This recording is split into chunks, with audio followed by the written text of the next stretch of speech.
For many, Dr. Jack Kruse needs no introduction, but in case you don't know who he has a very unique perspective on health as a oral surgeon turned neurosurgeon. He has the medical experience like not many others, but his take on the quantum aspects with sunlight and frequency and water are things that a lot of other people either don't understand or can't quite grasp. I think he does a good job kind of getting into his work.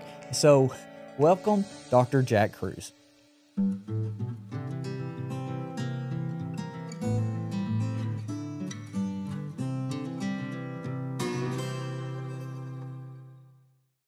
Dr. Kruse, thank you for joining us today. I regretfully say that I have not come across your work. It's relatively recent, and I've been diving in, trying to catch up as much as I possibly can. But I feel like you have connected dots that really resonate with me, especially with the El Salvador aspects of what you've came out and said. For me, I own a little farmer's market in Arkansas, in Little Rock. And my oldest son was diagnosed with stage 4 cancer when he was 5. He's now 9. And so as we dive in, I feel like the food matters a whole lot. The food system matters a whole lot. And just continue to learn and have more questions as we dive in. So what I wanted to visit with you is how can we build out this food system and especially use it in a way to get rid of cancer or chronic diseases?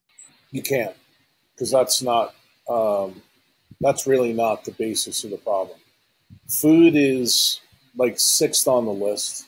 6th. It's not in the top 5. And I have an axiom that I teach my people about, that you never focus on a B, C, or D when the A is available. So the thing that you really need to understand is all cancers are mitochondrial diseases at their core. That means they're thermodynamic. Now, food plays a role, don't get me wrong, because food is functionally a thermodynamic package of sunlight via photosynthesis that comes to us. But is it the cause of broken engines, which is behind most cancers? Now, childhood cancer is even a little bit more difficult to unpack, because it's not the child that really has the problem. It's the sperm and the egg it came from. So that's you and your wife. And that's called transgenerational epigenetics.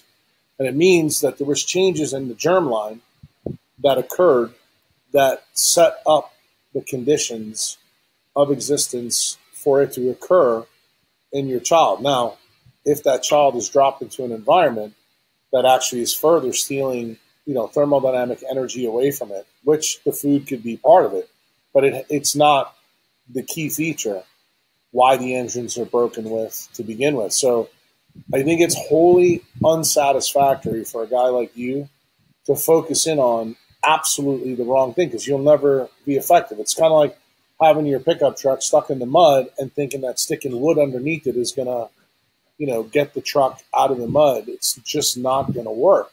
And unfortunately, that's where most of centralized medicine is right now, on this very topic. And if you've listened to any of the stuff, that have come out of my mouth and actually on social media lately, like especially the Rick Rubin RFK podcast, I gave you a pretty good idea in that podcast about the soft tissue cancers and where they're linked to. And it wouldn't surprise me, especially a guy like you, I would actually say you and your wife and the baby should probably get tested for SV40, and you'll probably be pretty surprised that you got it.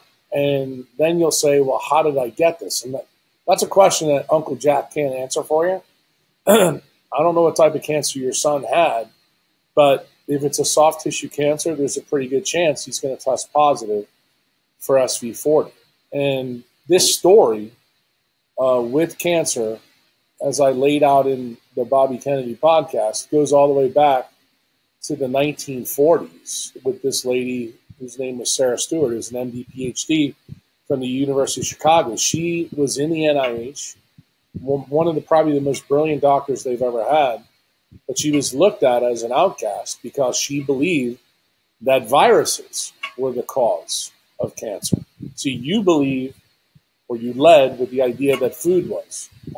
I'm going to tell you that she was more correct than you are about food. Viruses clearly do cause it. We know that for a variety of different cancers they do. But the real story that she developed with Mary Stewart is the viruses that were co-infected on the polio virus when we decided to make the vaccine after the FDR, March of Dimes, and all that. These simian viruses were grown on the polio virus stock, and that's how we got co-infected with SV40. And that created a huge problem in the NIH in the early 50s. That led to something called the Cutter incident. And the doctor who was the first head of the National Cancer Society was one of the people that ran that bioweapons lab on Magazine Street that was tied to it. And he was given the directive by both the FBI, CIA, and actually the Vice President of the United States, who at that time was Richard Nixon, with Eisenhower to start the war on cancer. And eventually when Nixon was made president in 1968, the war on cancer was formally organized in 1971, the same year that we got off the gold standard. What people don't realize, from 1971 to right now, we have had absolutely zero impact in most cancers. That's not to say that within certain cancers, like, for example, childhood leukemias, we've done some good stuff. But when you look at the totality of what we've done, cancer now is the biggest business in centralized medicine.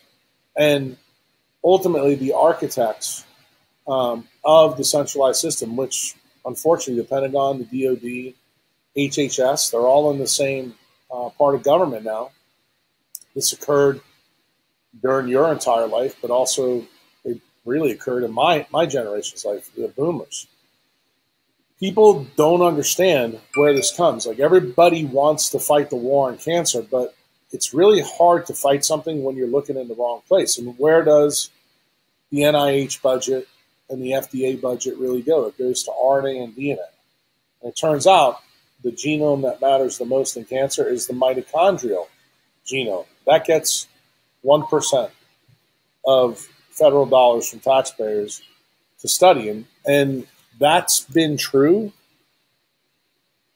even past 1971. Now, I can't give the government a real pain in the ass about that, because mitochondrial medicine hasn't really developed probably until the 80s. That's under the auspices of a guy named Doug Wallace, who's at the Children's Hospital of Philadelphia. And if you don't know anything about Doug Wallace, especially with your child, you need to, learn a little bit about his thesis and what he said, publicly.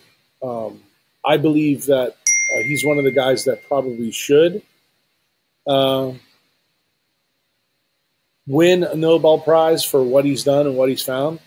But ultimately, we're never going to get to the source of the problem until we start looking in the right genome. And Big Pharma and the industrial military healthcare complex don't want to do that. They want to continue looking in the RNA, DNA one. Why? Because it creates $4.3 trillion that they can steal to run their forever wars. And this is the reason why I said in the podcast that you have a war, a 20-year war in Afghanistan. You have you're going to have a long war in the Ukraine, where the biolabs were that Fauci moved, and same thing in Wuhan. We now know that the bioweapons labs were there. We know that the DOD, the CIA, and the FBI were actually involved in that. I mean, it's no longer, conspiracy theory.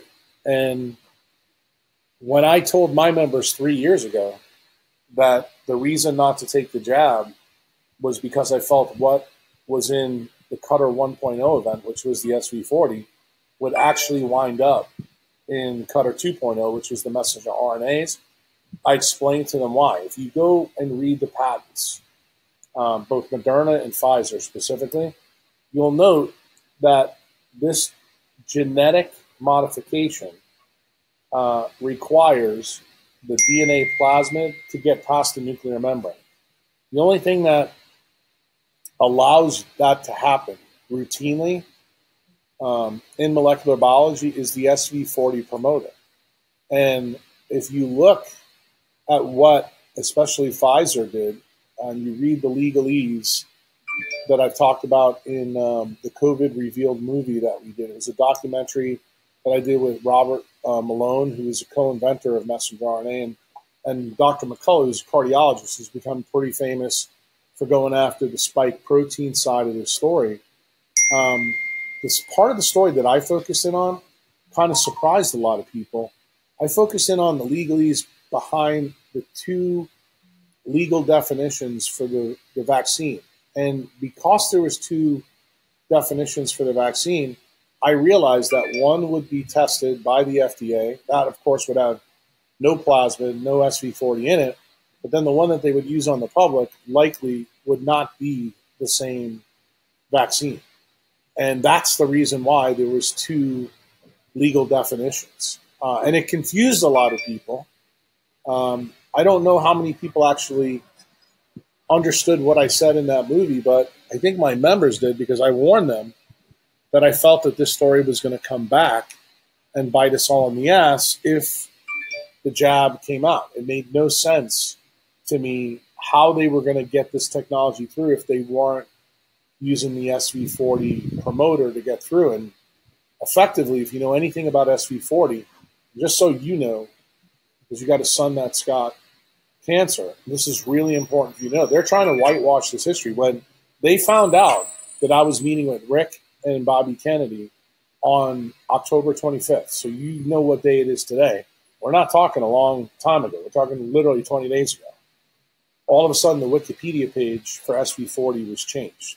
And it's been constantly changed, since that podcast has gone live. Why? Because they want you, your son, your wife, the general public to think that it's normal for SV40 to be in the human genome, and it's not. SV stands for Simian Virus. Don't forget that. And just because it's a tool that molecular biologists use doesn't mean it's supposed to be in our genome. And here's the real take home that they don't want you to know. When SV40 is in its normal host, which is the African green monkey, which is what I mentioned to Bobby Kennedy on the podcast, it doesn't cause cancer.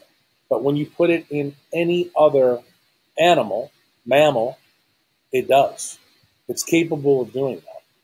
And the work that was done by Sarah Stewart and Mary Sherman in New Orleans that I highlighted in that podcast actually figured out how to concentrate the effect. Normally, back in the 50s when these ladies were working on this process, and in the 60s, especially from 60 through 64, we did not know what the intercalation rate of SV40 was into the normal genome. We now know from data that came in the 80s that it's about 7%. So it's not really high. That's the reason why a lot of centralized scientists today, like Philip Buchholz, who has now blocked me because of this story that we're talking about, they didn't know about any of this stuff because, remember, this was a CIA bioweapons lab that was never published in the literature. But the interesting thing was, back in these ladies' days when they were doing it, they had no idea what the intercalation rate of SV40 is, but Sarah Stewart knew that SV40 was ridiculously good at actually causing cancers. And the reason why, it allowed DNA plasmids to get past the nuclear membrane into the RNA and DNA, and then it could cause somatic changes. Now, as you said, you're a simple guy from Arkansas. I don't expect you to know all the science, but I do expect you to fact check the stuff that I'm saying. And what you need to know is that the SV40 promoter, which is important in cancer, ties to a gene that you probably have heard with your son. It's called P53. P53 is what I call the protector of the genome. SV40 destroys the protector of the genome.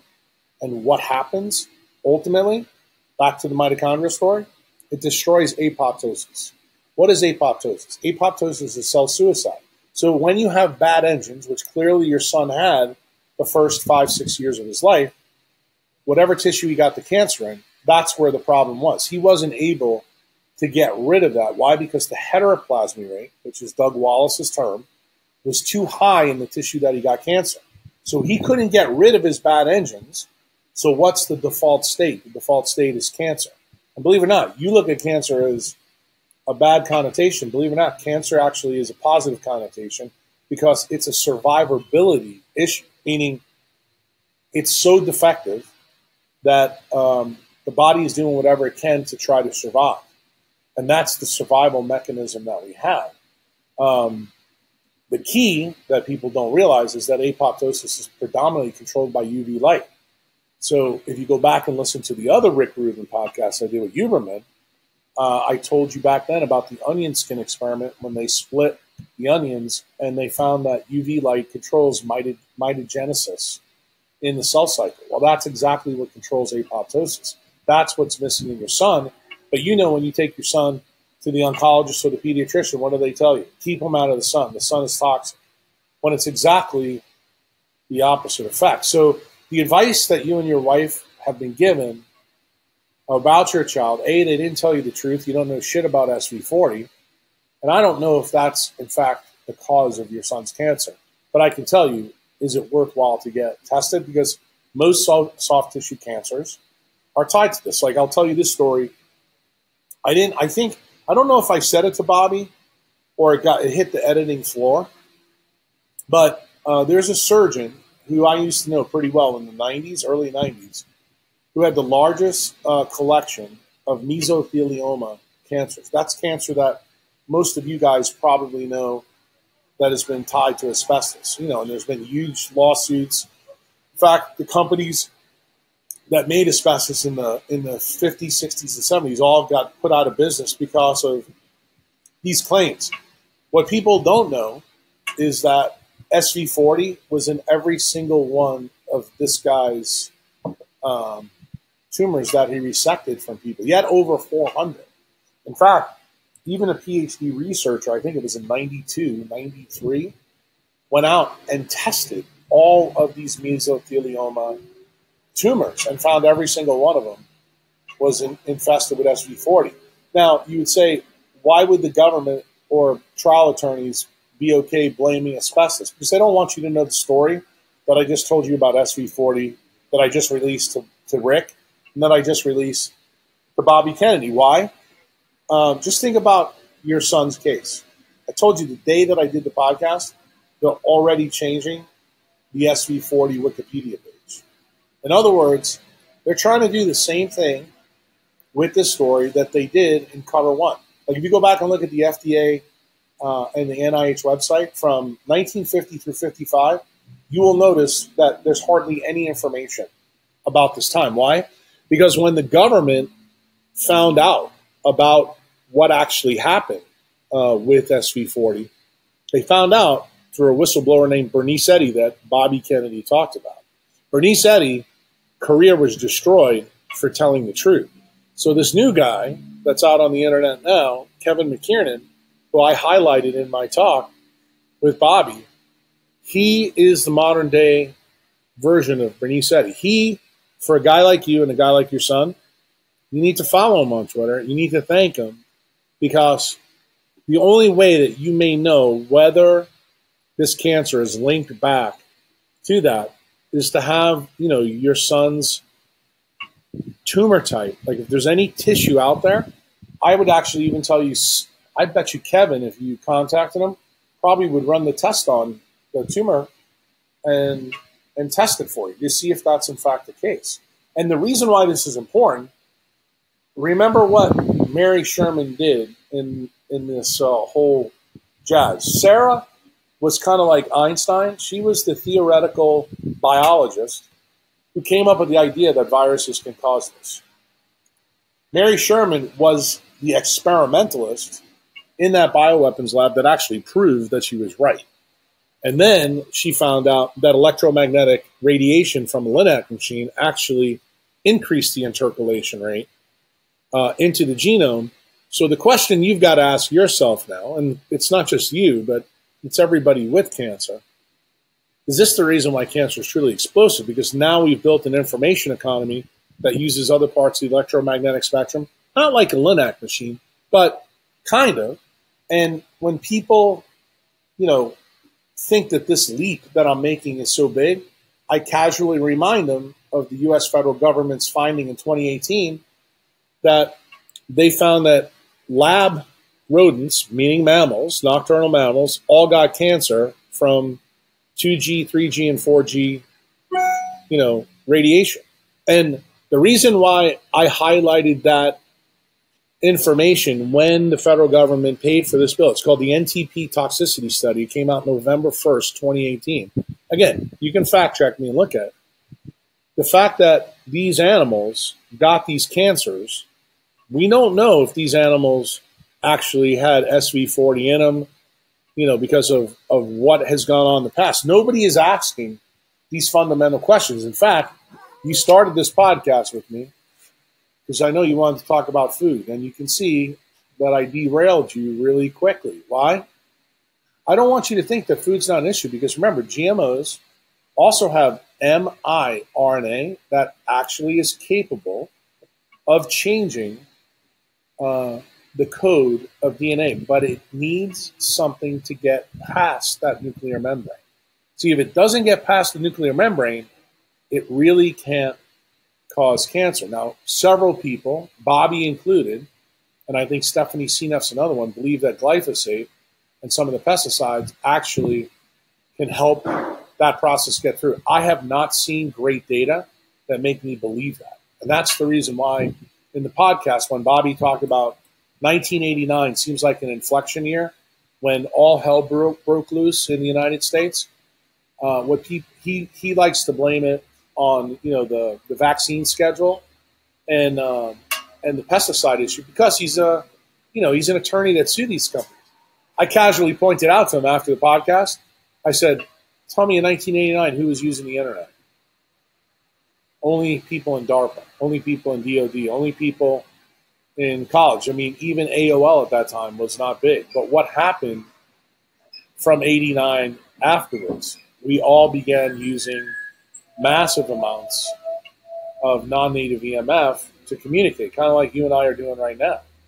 So if you understand the historical story that I'm trying to lay out for you, is that it seems that electromagnetic radiation increases the intercalation rate of SV40, and now SV40 went from the vaccines into the blood supply, into a lot of different things. If you've ever gotten a blood transfusion, if you've ever gotten, say the wrong polio vaccine, or say, your wife had this or you had it, but you didn't know, because nobody's talking about this. I mean, I can tell you the Cutter incident was wiped from the medical archives. I sit down and talk to young medical students about it all the time. And they're like, how come we didn't learn about this in medical school? I said, there's a reason. They don't want you to know about it. And now it is the biggest driver of profits in centralized healthcare. And that's good, because if you think about what happened after the Patriot Act, basically doing gain-of-function research became illegal in the United States, which is why the DOD and DARPA gave a 67% boost to Dr. Fauci so that he would move them offshore. And what did he do? He moved them to Ukraine, he moved them to China. And that's when you hear the story about UNC and EcoHealth Alliance and working with the Chinese. If you don't think that the CIA and FBI had to sign off on that, and remember, after the Patriot Act, didn't we put HHS on the same level as the DOD, the Pentagon? Homeland Security controls all this stuff. So you begin to see the tentacles of the octopus that's actually strangling the public health. And this thing has gone really, really badly. But they're trying to do the same thing with this story now, so that guys like you and the public don't realize that the real epidemic of soft tissue cancers predominantly was caused by your government. Okay? That's the truth. And Nixon knew it.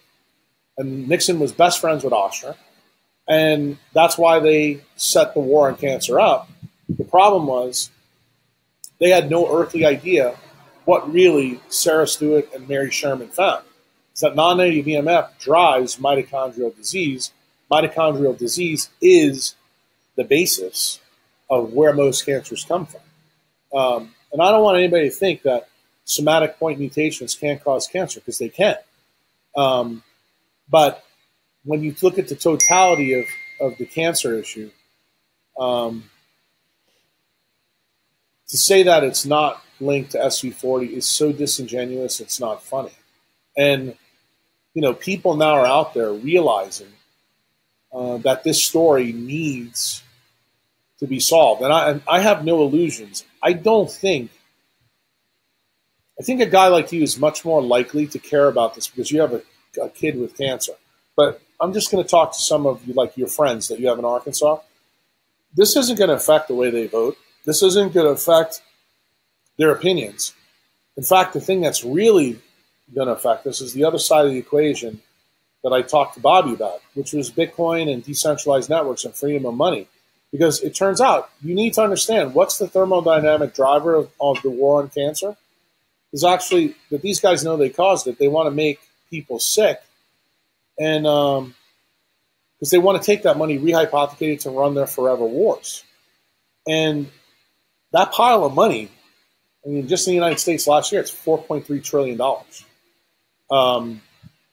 That's what's got to be taken away. And that's why I asked Bobby, I said, tell me why you came out for Bitcoin. And he said, basically, you can't rehypothecate money. He gave the example of the Canadian truckers and what happened there, which I thought was a great answer for people who are in Bitcoin. But that's not going to be a good answer for a guy like you in Arkansas with a child with cancer. I need you to understand why Bitcoin is almost like chemotherapy for your son. Because it takes the power away from the oncologic powerhouse so that the rehypothecation money is there. They're not interested in curing cancer. They're interested in managing cancer. And it's very, very profitable for them to do that. And if they were serious, they'd be looking in the mitochondrial genome, not in the nuclear genome. So let me ask you this. So Lander, my little boy, he was 5 at the time, stage 4 Wilms. So that's a kidney cancer that metastasized to his lymph nodes and chest wall. And looking back, a lot of things that we did make sense. Now, I did, change diet substantially. I got into Dr. Thomas Seyfried's work and understanding from the mitochondrial side of it, as well as I know, I don't know how I feel about him anymore, but Dave Asprey got me into the red light. So I was using the red light like a Juve unit, grounding. He was outside playing in the sunshine and barefoot. We just, played. He ran around. He got to be a little boy. I never let him think that he was sick. And so looking back and connecting dots based off what you're saying and you have been saying makes a whole lot of sense to me. But what I want to kind of understand on that turning around side, because he's been cancer free for a couple of years now, Dr. Kruse, but I want to make sure that we stay that way, right? Like, how do I keep applying these things? So where the redox do I focus? It's all about redox power. See, that's the interesting thing about the viral vector of cancer. When you actually understand truly what Sarah Stewart is saying, is that when you recapture the ability to control both apoptosis and autophagy, for example, what you had mentioned that Asprey brought to your table was about red light. Red light controls autophagy. That's not really the big defect in cancer. It's more apoptosis. Remember I told you it's UV light. Well, what do mitochondria make? What's the real antidote for your son? UV light, because tryptophan is the base amino acid that's made from melatonin. It has an absorption spectrum between 200 and 400 nanometers. That is what's created in a mitochondria when mitochondrial metabolism, which is what Seyfried is trying to explain to you, works. The key is what light is made from mitochondrial metabolism in your son. Prior to him being cured, it likely wasn't enough UV light. So it goes back to the story that I told you about with Huberman, about the onion skin. What you need UV light to control mitosis in cells. And that's where the story comes in. That's why guys like Siegfried, guys like Asprey, I have problems with them. Why? Because they're selling half-truths to people, not the whole story. And what people need to understand is that biophysics controls the boxcars in biochemistry. And the biophysics that we're talking about here is really light. It's electromagnetism. And I want you to understand what the whole purpose of the LINAC was in the work that these ladies were doing is they were increasing the intercalation rate. Your son is growing up in an environment where that radiation ain't going away. So your question to me was, what does he need to focus in on? He needs to focus in on redox. Well, redox power is tied to how much UV light and how much infrared A light he gets. Now I want you to do a hard stop and think about what the oncologist, the pediatricians, and all the doctors tell you about the sun. You understand why he'll continue to always be at risk. Because if he doesn't understand the story of melanin, vitamin D, melatonin, the control of apoptosis, and mitochondrial biology, like I just gave you 5 layers to this onion. Absolutely. You will never get the appropriate answer to help him. And he needs to realize that he has to run his life so his redox power stays high, because what does that mean effectively? It means that his heteroplasmy rate will stay low in the kidney where the tumor eventually was. Why? Because your assumption, if you're following along this story I'm giving you, is that the heteroplasmy rate in your son's kidneys were much higher than you even knew, probably above 70% when he was born. So that's a huge effect. So that means the amount of UV light that he gets probably from his clavicles to his butt, that's where your kidneys are, back here. He needs to be constantly tan there. So wearing a shirt for him, probably not a smart thing. And he always wants to have a good tan because that's the thing that's going to keep this cancer likely at bay. Now, let's say he doesn't follow in his father's footsteps, and he becomes a coder or a computer engineer, and he's working in a basement all day doing code. I worry for your son. If he becomes a radiologist and is sitting in front of a computer screen all day, I worry for your son. Why? The worry is not really my opinion. It's I happen to know the work of Sarah Stewart and Mary Sherman really well when it's tied to this story. And I also know the work of Doug Wallace extremely well. Why? Because we need to keep apoptosis and autophagy, the efficiency of both of those change programs for the mitochondria, at optimal levels to keep your son healthy. So, in other words, the environment that he chooses to live in is going to be the single biggest thing for his long-term recovery. Because remember what I told you, cancer in and of itself, it's really a metabolic problem, but the metabolism in the mitochondria is what creates the light show that controls all the biochemistry that's in the cell. That's the part you don't get told from Siegfried. It's the part you don't get told from Asprey. Why? Because to be honest with you, they don't know. I mean, Dave really doesn't know. He's just a marketer that's trying to make money. And, you know, just like a squirrel catches a nut every so often, that's kind of what Dave has done. Siegfried is got it right because he's focusing on the mitochondria. But again, he's a boxcar biochemistry guy. He has no earthly idea how light controls these things in the body. So, for example, and I'll give you an example for you to think about. The way mitochondrial biology works, small molecular weight things affect the mitochondria and change the kaleidoscope of biophotons that are made in the mitochondria, and that changes the signaling. The smallest thing that does that is an atom of hydrogen called deuterium. It's got an extra proton, I should say an extra neutron on the proton. That alone can change the signaling in a mitochondria. That's a very small atomic weight thing. But what are some of the things that you probably know of in your son's case? You've probably heard of single amino acid polypeptides. That's called the SAP or a SNP. SNP is single nucleotide polymorphisms. What you probably don't know is those modifications are called C and N terminus changes. C and N terminus changes on proteins actually are capable of also changing the mitochondrial signaling to change the biophoton spectrum that's inside your body. That actually is the key to understanding how to take care of your child. So I'm going to give you another, for example. You said that Asprey was important in getting you turned on to red light. Well, he turned you on to Juve because Dave was making affiliate money from Juve. What you didn't know is that the Juve light was the poorest choice of a light that you could use. Why? Because it has a high flicker rate. Well, that high flicker rate actually is a problem for your son. I'm a big fan of red light for cancer. I can tell you that, but I don't want you to use a high flicker rate light. Why? It goes back to the story that I just told you 30 minutes ago about Sarah Stewart, that anytime we're using non-native EMF in ways that nature doesn't use, we're increasing the intercalation rate of that SV40 promoter, or the problem that was based in your son's cells, to increase the likelihood that something can happen to him down the road. And you know better than probably anybody. I mean, I've taken care of kids with Wilms tumor, so I know a lot about this cancer.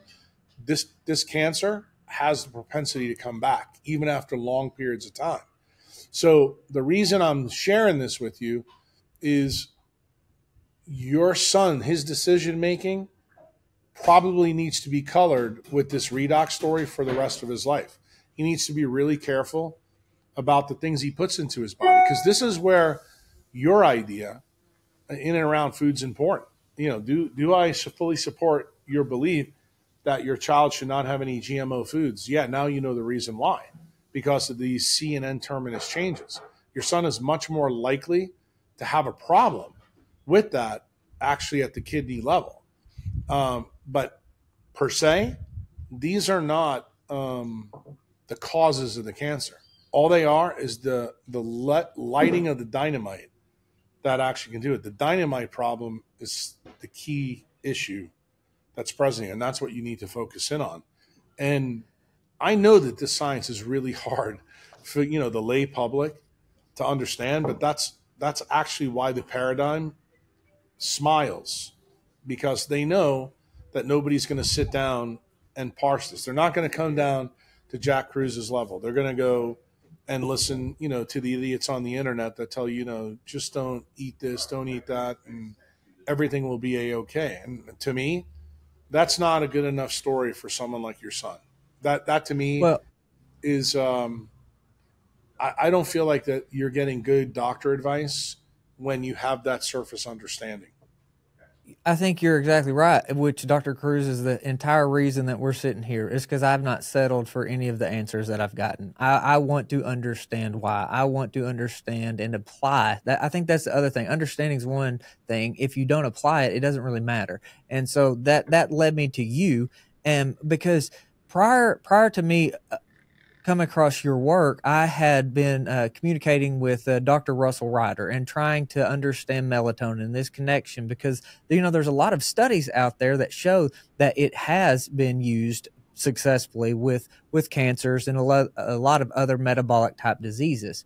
But that's with the supplemental. So can you help me understand on both extremes? Because I've heard you say, not to use supplemental melatonin. Yeah. I think that's probably for a relatively healthy person. But for somebody that's sick or facing cancer, like is that something that could be used as a tool? Yeah, it can be used as a tool. But again, this is where the context is important. So let me give you the context so you understand where I'm coming from. I've already told you that broken apoptosis and melatonin are linked, and melatonin is made in mitochondria to get rid of bad engines. That's exactly what apoptosis does. That's the basis. But I'm going to tell you a story about Sir John Attenborough that you need to remember. Everything in biology is coupled cycle, okay? It's positive and negative. So you probably heard many of my podcasts where I talk about light and dark are the key basis of the decentralized network. Well, it turns out melatonin also works on this coupled cycle idea. And the idea is, this is predator and this is prey. So I want you to think about melatonin as the predator, okay? The YouTube video that you should watch after you finish this podcast with me is when we took the wolf out of the Yellowstone National Park. The ultimate thing when you watch the 2-minute and 14-minute video on YouTube is just by taking the predator out of Yellowstone, change the direction of the rivers in Yellowstone. That on its surface, when you hear the leap that I just made for you, sounds crazy. But when you actually see how the asymmetric non-collateral things happen, then you begin to go, this is incredible. And when they added the wolf back in, guess what happened? Everything self-corrected. In other words, you didn't need, big pharma chemotherapy or a caterpillar coming in and changing the rivers back. You didn't need any of that. Nature self-corrected because it works on thermodynamic principles. Turns out cancer is the same way. So what am I saying to you? Since your body makes melatonin and you take it exogenously, what do you think happens in the body? You downregulate the endogenous production. So is it a good idea to use long term? No, because it leads to problems. Okay. So I wrote a piece that you'd probably be interested in. It was on LinkedIn. I think it was in 2018. Why have our kids become melatonin junkies? Like every kid is on melatonin from the pediatricians because of guys like you just mentioned. Because he's like, oh, it's so great. The problem is it's so great because he's myopic. He doesn't understand the long-term effects of what this problem can cause. And what does this lead to? Even more mitochondrial diseases. And remember, my job is not to take care of people for 2 or 3 months. It's to give them advice over their life to stay away from my profession. So the key is when your body makes something, anything you take exogenously, this is where my real problem with Dave Asprey comes. He has sold millions of dollars worth of shit that downregulate endogenous systems. And remember, he has no tie to the consequence. And that way, he's a lot like a big pharma vaccine. He has immunity almost, from legal ramifications. Like there's no way you would know that taking endogenous glutathione destroys glutathione production in the liver. But when you look up papers on it, in fact, I just did a podcast with a doctor named Dr. Chozo because we talked about that in the Philippines. Filipino women inject glutathione in their skin of their face to get rid of the melanin. Think about what I just told you about your son, that he needs melanin in this part of his body. So when you square all these things, remember, it's your job as the CEO of you and your son to parse out this due diligence. You need to take what Uncle Jack says, and I'm telling you, question everything that I'm telling you, okay?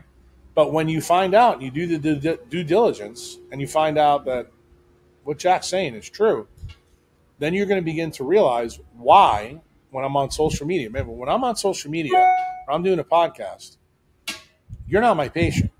So I'm not going to tell you how I would specifically use this in your son for Wilm's tumor if he was my patient. Why? Because that's practicing medicine on the internet. The answer you're going to get from me then and the answer you're going to get from me on a podcast, radically different. Why? I didn't build that system. They built the system. And trust me, for the last 10 years, they've tried to come after me because of this. But I'm very careful in what I do and what I say. And because I have to be.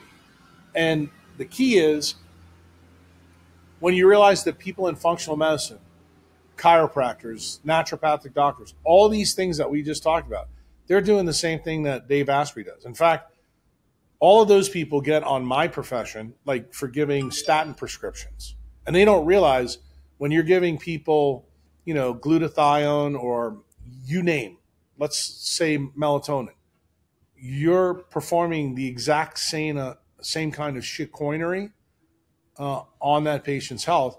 And the problem is you don't know the consequences because the people that are selling, it's just like the people right now that are saying mea culpa about COVID. Oh, well, we didn't know. It was new. That's what you call deniable plausibility. And I want to say this to you so you really understand and link this bow back to what I just said to Bobby Kennedy and Rick. What's the difference between fact and fiction? Fiction has to make sense for you to buy it, but the truth doesn't.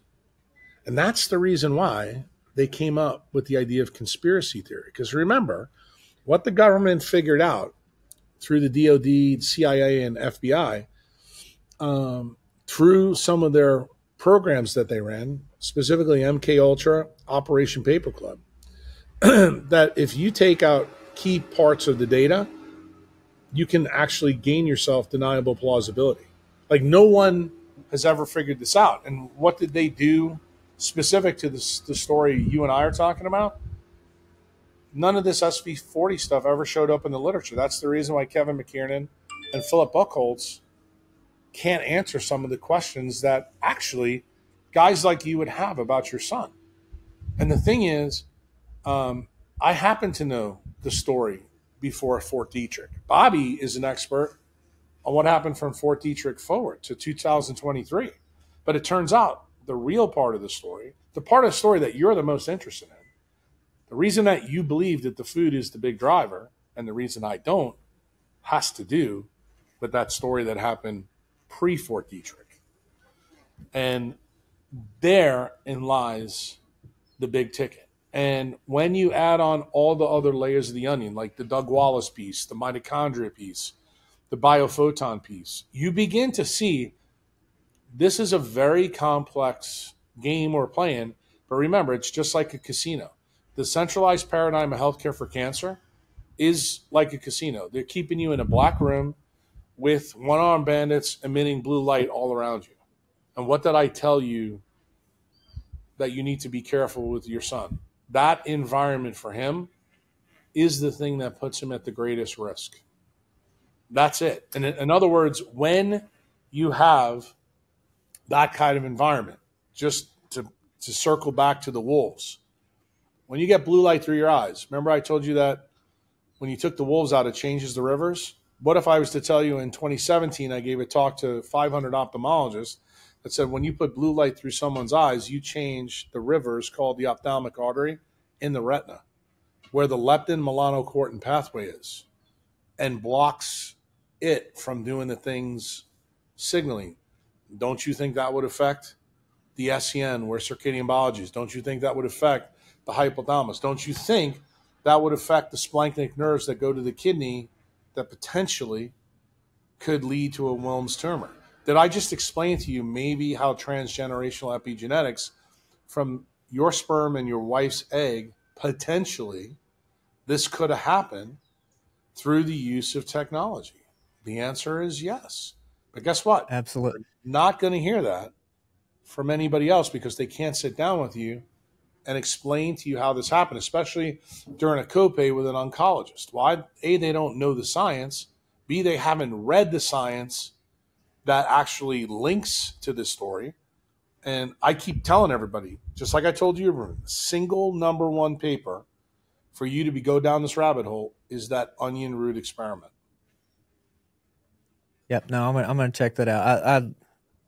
One thing that I have become increasingly frustrated with was the answers to my questions, and I have plenty of them from the medical, establishment, and the fact that that nothing really matters. Like there's like no variable outside of chemo, radiation, surgery that have any bearing, and it's very frustrating. One, I talked to Lander, and now, granted he's 9, about this, and I've been especially after talking to you, making it a top priority to be outside in the sun without a shirt on.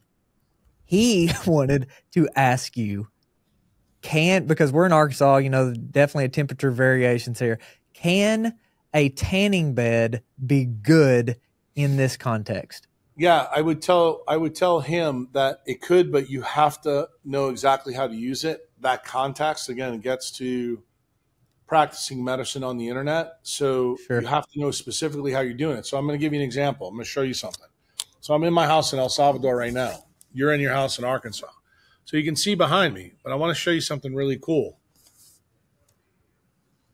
There's no walls. There's no walls. Doors are wide open. So in other words, the sun right over there, those are the volcanoes. There's no towers. You don't see any towers over there. There's no walls in this house. Everything is wide open to the outside. Remember, today, I would say it's probably 85 degrees, but you don't see me sweating. Pacific Ocean is right out my window here. The doors open up. The wind comes through. What am I trying to tell your son? Yeah, if you want to keep doing it the Juve way, the Dave Asprey way, the man-made artificial light way so you can live in Arkansas, you can do that. But you know what you're doing? You're rolling the dice. And you know what? Your son as a 9-year-old has another 70, 80 years.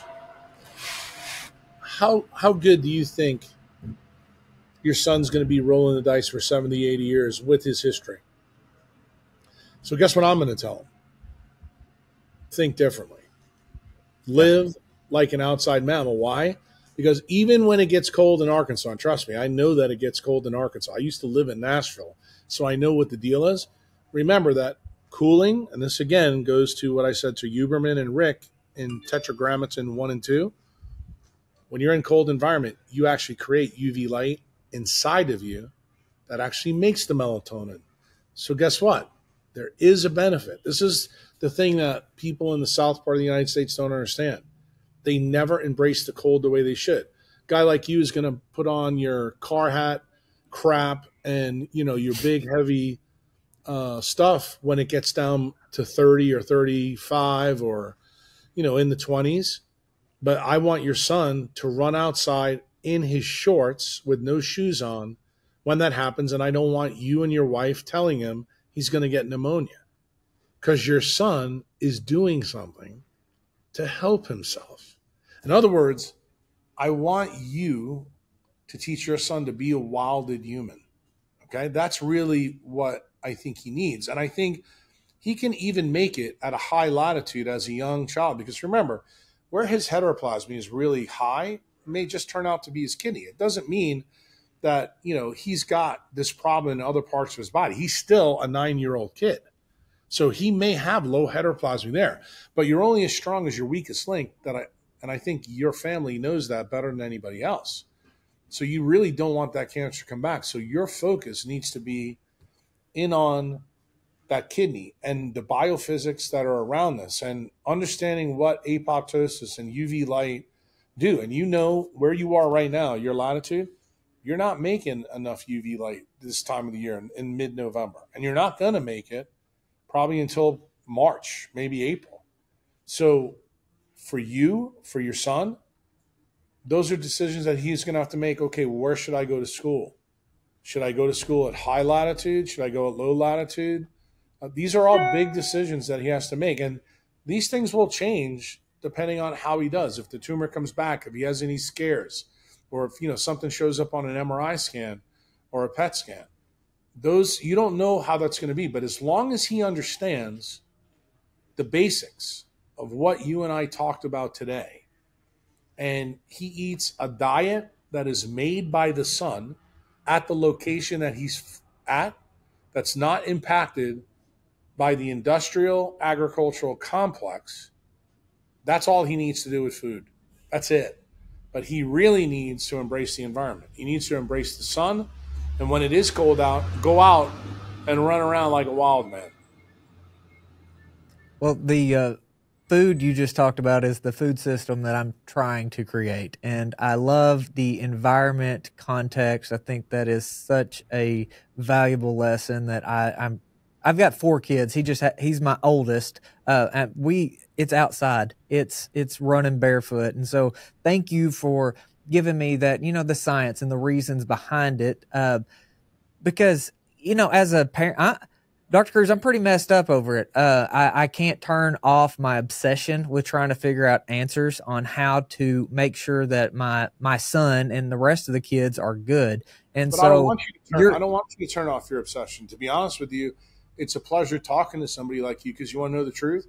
Most of the people that I talk to, even some of the people that pay me money, my members, they're apathetic about this stuff. They don't want to know. They always tell me, can you dumb it down?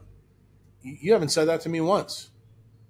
And the reason that I appreciate it is you are a good shepherd for your family. You're trying to figure out what it is that you can do to not only make it good for the oldest, but also make it good for the rest of those little silly talking monkeys in your house. I think it's absolutely commendable what you're trying to do.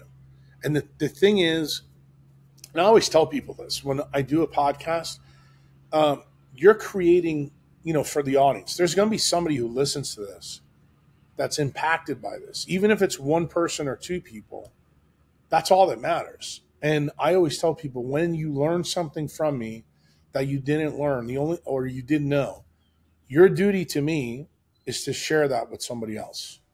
That's it.